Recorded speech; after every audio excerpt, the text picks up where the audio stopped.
Olá,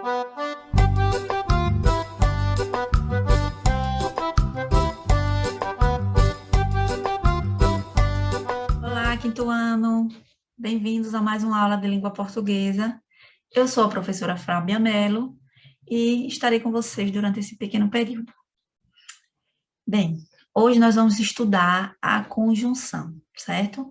Mas antes de nos aprofundar no tema, eu vou iniciar fazendo a leitura de um texto que eu gosto muito e eu gostaria que vocês ouvissem atentamente, tá bem?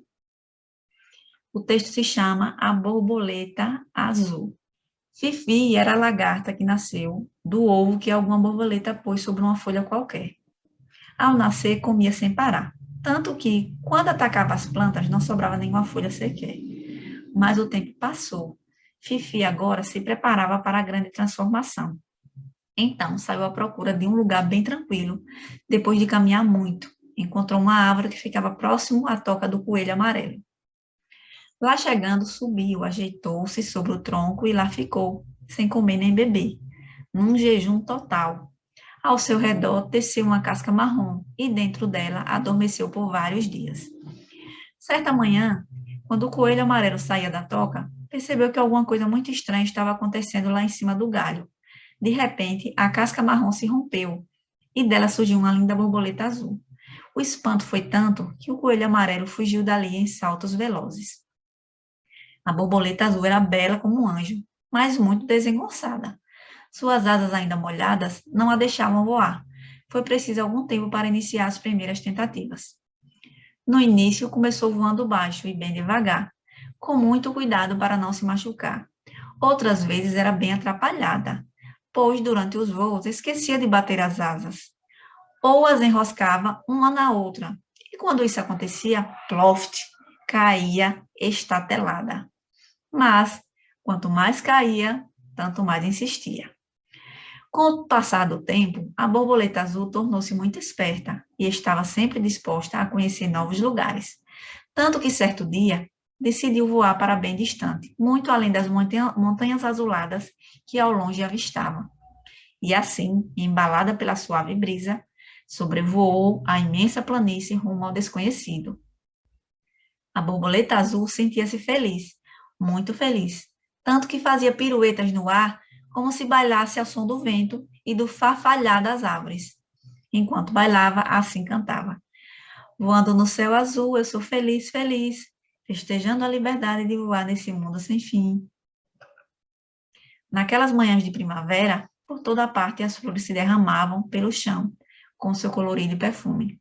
O céu azul era navegado por nuvens brancas, aves e variedades de insetos. No solo, crianças brincavam felizes. Cansada de voar, a borboleta azul passou sobre um poste. Pousou sobre um poste e do alto ficou a observar o vai e vem dos homens. No início ficou assustada, mas logo foi se acostumando e passou a admirá-los. A partir de então, todos os dias, pousava no mesmo lugar, só para vê-las passar. Após longos passeios, a borboleta azul procurava abrigo em algum galho frondoso, e lá ficava relembrando coisas que tinha visto durante o voo. Um gesto entre os homens lhe chamou a atenção. Duas criaturas se encontraram e, sorrindo, deram-se as mãos. A borboleta azul, mesmo percebendo as diferenças existentes entre as espécies, sentia uma grande simpatia pelos homens, tanto que, se pudesse, entraria no casulo e de lá sairia transformada numa linda mulher, como aquelas que vira passar. Certo dia, a borboleta azul acordou indisposta. Não se preocupou, porque sabia que estava nos dias de pôr os seus ovos. Tranquila, se deixou atrair pelo perfume das flores de um belo jardim.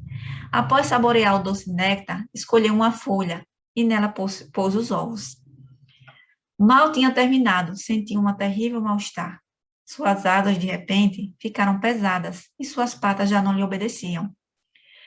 Cambaleando, tentou se firmar sob uma flor. Nesse momento, sentiu alguma coisa prendê-la. Pela primeira vez, estava próximo do ser que tanto admirava. A sua presença a encheu de alegria e, sem nenhuma resistência, se deixou pegar, confiante da bondade humana. A borboleta azul ainda tentou se mexer, mas não conseguiu e ficou imóvel para sempre, porque o seu tempo havia terminado. Após examiná-la, o colecionador ficou muito contente, por se tratar de uma espécie rara. Em seguida, levou-a para fazer parte de sua coleção. Entre as tantas que estavam em exposição, a borboleta azul era a mais bela, atraindo pessoas de todos os lugares. Algum tempo depois, longe dali, no belo jardim florido, algumas larvas saíam dos ovos. Então, o que acharam da história? Eu sei que o final não era aquele que a gente esperava, né? Mas a vida é isso, né? É um ciclo de transformação e movimento, certo? Então, vamos retirar uns trechos do texto para que a gente possa analisar, tá bem? Esse trecho, a borboleta azul ainda tentou se mexer. Não conseguiu e ficou imóvel para sempre. O seu tempo havia terminado. Que palavras nós poderíamos completar o trecho de modo a manter o significado do texto? Vamos pensar um pouco? Vamos ver. Que tal essas? A borboleta azul ainda tentou se mexer, mas não conseguiu e ficou imóvel para sempre, porque o seu tempo havia terminado. Então, que sentidos essas palavras dão ao trecho? Né? Elas serviram para quê? Elas serviram para fazer uma ligação, né? A palavra de ligação, né, que poderia preencher essas lacunas, né? Nesse caso eu coloquei o mas, poderia ser o porém, todavia, da ideia do contrário do que se espera, né? E a palavra da segunda lacuna, que eu coloquei o porquê, poderia ser pois, né? Ela explica o que aconteceu anteriormente. Então, a função das palavras de ligação, né, além de ligar, é estabelecer relação entre as ideias para deixar claro o que se quer comunicar, né? Elas auxiliam quem está se comunicando a conectar uma ideia à outra, sem interrupção de escrita ou fala, né? Sem deixar dúvidas sobre o que está sendo comunicado. Então, essas palavras de ligação nós chamamos de conjunção, certo? E podem, por exemplo, estabelecer um sentido temporal entre elas, transmitir uma ideia contrária, no caso do mas, juntar ideias, adicionar uma ideia a outra, estabelecer uma relação de explicação ou de finalidade, certo? Bem, você já conhece a história da borboleta azul, agora nós vamos ao livro de vocês. Peguem aí o lápis, o caderno e o livro, vocês vão abrir na página 15. Estudando a língua conjunção. Releia o trecho a seguir, retirado do artigo de opinião, que nós lemos na aula passada. Vamos conviver melhor e responda as questões. Quando começamos a perceber nossas atitudes e paramos para pensar em nossas ações diante dos mais diversos problemas, conseguimos aprender muito, pois eles nos tiram o nosso conforto daquilo a que já estamos acostumados. Observe o emprego da palavra quando nesse parágrafo. Qual dos sentidos abaixo essa palavra indica? O quando, né? Ela está indicando tempo, soma, adição ou lugar. O quando representa tempo, né? Repare que ela indica o momento que você para pensar, né? B. Agora analise o uso da palavra e na primeira linha desse parágrafo. Qual dos sentidos listados a seguir a palavra i expressa nesse contexto? Aqui, essa palavra aqui, ó, quando paramos e percebemos nossas atitudes, né? E paramos para pensar. Qual é a função desse i aí? Soma, né? A função dela é ligar duas ideias. A primeira ideia, quando começamos a perceber, e a segunda, paramos para pensar. Nós temos aí a junção de duas ideias com essa conjunção i. Então, a resposta é soma e adição. Nesse parágrafo, o autor explica por que conseguimos aprender quando percebemos nossas atitudes e paramos para pensar diante de problemas. Que palavra introduz essa explicação? A palavra pois, olha aqui ela. Né? A palavra pois, assim como o porquê que eu utilizei lá do texto da borboleta azul, ela serve para explicar. D. O parágrafo analisado acima foi reescrito a seguir com alteração na ordem das frases. Complete utilizando as palavras abaixo para relacionar as frases, mantendo o sentido do parágrafo original. Então, nós vamos agora completar, né, esses espaços com porquê, logo que e. Conseguimos aprender muito. Vocês acham que cabe o porquê aí? Porque começamos a perceber nossas atitudes.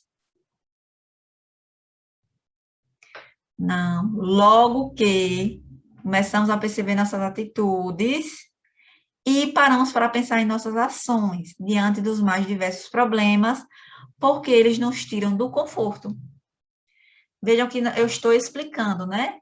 Então, quando eu vou explicar, eu utilizo o porquê, certo? Então, não caberia no início, porque eu não estaria explicando, né? Mas eu estou dando a consequência, certo? Releia o outro parágrafo do artigo de opinião. Você pode até não gostar de todas as pessoas com quem convive, mas é necessário respeitá-las e entender os seus pontos de vista. As pessoas são diferentes em idade, tamanho, culturas e jeito. Para conviver bem, precisamos prestar atenção em coisas básicas, como ouvir e respeitar. Agora, marque um X na alternativa que explica a função do termo mais nesse trecho. Qual é a função do termo mais nesse trecho? Relaciona duas ideias, colocando a segunda ideia em oposição à primeira. Relaciona duas ideias, permitindo que a segunda ideia exemplifique a primeira. Ou confronta duas ideias, indicando a relação de tempo entre elas. A primeira alternativa, né? Porque ela dá a ideia de oposição entre elas, né? O termo que liga ou relaciona parte de um texto atribuindo a essa relação uma ideia, um sentido, é chamado de conjunção. Vamos ver agora alguns exemplos de conjunção. As principais conjunções, as relações de sentido e os exemplos. A conjunção e nem, ela pode representar soma ou adição. Um exemplo, não assisti ao show nem ao jogo. Eu adicionei, quer dizer que eu não assisti ao show e também, né, eu vou adicionar uma ideia, não assisti ao jogo. Mas, porém, entretanto, que indicam oposição. Um exemplo, assisti ao show, mas não gostei, né? Então, apesar de ter assistido, eu tive uma ideia oposta, de não gostar, uma opinião oposta. Se caso representa a condição. Exemplo, aviso você se eu for ao show. Então, esse se é uma condição. Porque, como, visto que a relação é de causa. Não fui ao show porque preferi ir ao jogo. A causa de não ter ido ao show. A fim de que, para quê? A relação é de finalidade. Comprei 2 ingressos para que você vá comigo. Eu tenho a finalidade. Eu utilizei esse para que representando a finalidade. Quando, enquanto, logo que, né? Representa o tempo. O ingresso estava mais barato quando comprei, no momento que eu comprei. Nós temos uma relação temporal. Tá bem? Então, a nossa aula de hoje fica por aqui. Espero que vocês tenham conseguido compreender, né? Se tiverem dúvidas, procurem os professores de vocês, que eles vão auxiliá-los, tá bem? Um abraço, fiquem com Deus.